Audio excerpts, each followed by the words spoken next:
Hi, it's Dr. O here, just talking to you from Adelaide Airport in Australia. I've been out here for about 3 weeks now, and whilst I've been out here, I've been actually speaking in front of a couple of audiences, one audience in Melbourne, another audience this weekend in Adelaide. And I thought I'd just share with you some insights that have really struck me whilst I've been here with regards to property investing, and more importantly, people's mindset and attitude towards property investing, specifically their fears. So historically, I started teaching property investing over in the United Kingdom, and I went through building my own portfolio. We bought a lot of properties in a short space of time, and that was some nearly 20 years ago now. And over the years, as I've traveled around the world, I look for patterns in people's human behavior and their reaction to certain things, certain opportunities, and also their reaction from a fear perspective.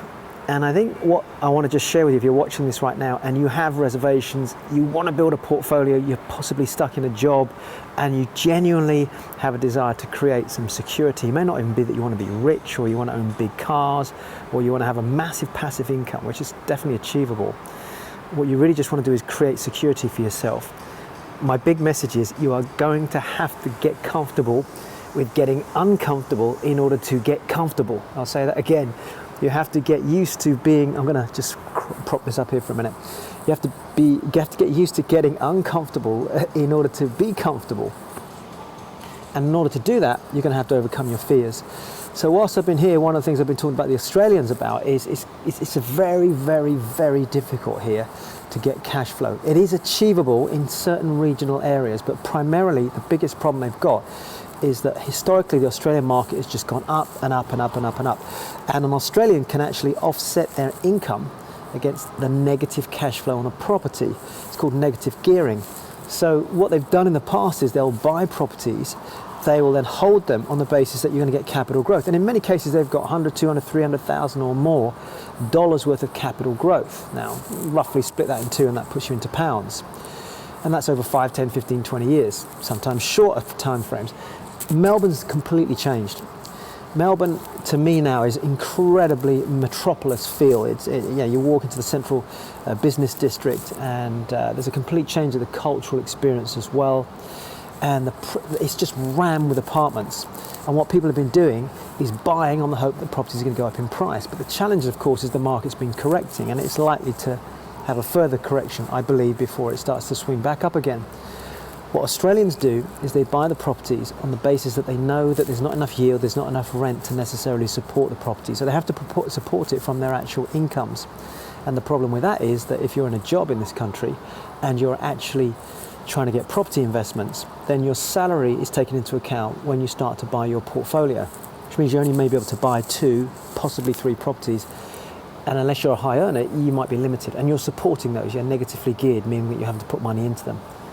Ultimately, the hope is that the values are going to go up. So I start talking to them about the opportunities to buy overseas, for example, to go and buy in the UK, possibly New Zealand. And the same fears that come up as the people that I talk to in London, and I say to them, here we are in London, if you drive 4 hours from here, you can get to a cheaper part of the UK where you can buy a property for maybe a quarter of the price and get cash flow of maybe 2 or 3 times more. And people just, first of all, they find it hard to believe. So in Melbourne, there was the initial day of people just going, you mean it's actually possible to get positive cash flow? And then it's like, but we've got to get on a plane. And then, where do we find the properties? And what if it doesn't work? Well, that's no different to me talking to somebody in London saying, what, you mean down here in London I can buy a garage for £100,000? And up in Manchester or south of Manchester or Yorkshire or Stoke-on-Trent or wherever it is, I can buy a house for less than £100,000. And you're telling me, hold on a minute, after all the rent's gone out and all the capital costs, i.e.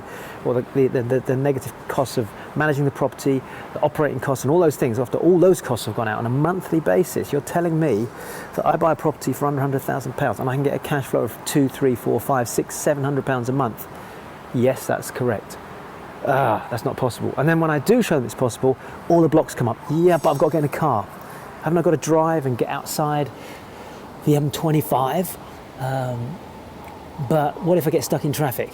What if I can't find a good letting agent? What if I can't find a builder? What if it rains? What if the sun goes down a bit earlier? What if my watch stops? What if my hair falls out? What if my wife doesn't want me to go? I mean, they'll just find every single excuse. And yet, they'll put hours and hours into a job for somebody else, but they won't put, I say to people, 4 hours, 4 or 5 hours, get in a car, just go drive to a different area, look at the market. You'll spend more than that traveling to work and from work in your job. And slowly the mind shift changes, and then the expectation changes in what they can achieve for themselves, and then the belief starts to build. So the first thing is to have the desire. If you have the desire and you really want it badly enough, accept that any property investment starts with a strategy here. Once you know the strategy, then if the strategy doesn't work where you live, you find an area where that strategy works. Albeit it might be an hour away, 2 hours away, or whilst I'm here in Adelaide, it could be 24 hours away in Scotland, or in Yorkshire, or in Hull, or in Blackpool, or wherever it is you want to buy. Manchester, Liverpool, Midlands, wherever it is. It doesn't matter, that's the area. So now you know your strategy, now you know the area, then you go find the properties in those areas. Do the numbers, do the calculations, and all the stuff you're going to need to learn about properly. And it's incredible. Once the belief starts to happen and the actions happen to support those beliefs, and the results happen to support the actions and the beliefs, everything starts to integrate. So, what's my message? Believe it first, put the action in, have the desire, get the tools behind you, and I promise you, wherever you are in the world, if there's another market that works, go live in that area for a week or 2 or 3 or 4 weeks. You have to go live there for life. And once you've been backwards and forwards and spent some time in that space, it might be that you spend a bit more time initially to build your teams there, but once the teams are in place, you don't have to constantly keep going back there. That's what I've been teaching them here is, imagine setting up a team in the UK. Once the team's set up, then once a year you just fly over there, but the teams are helping you build the business. Hopefully that helps.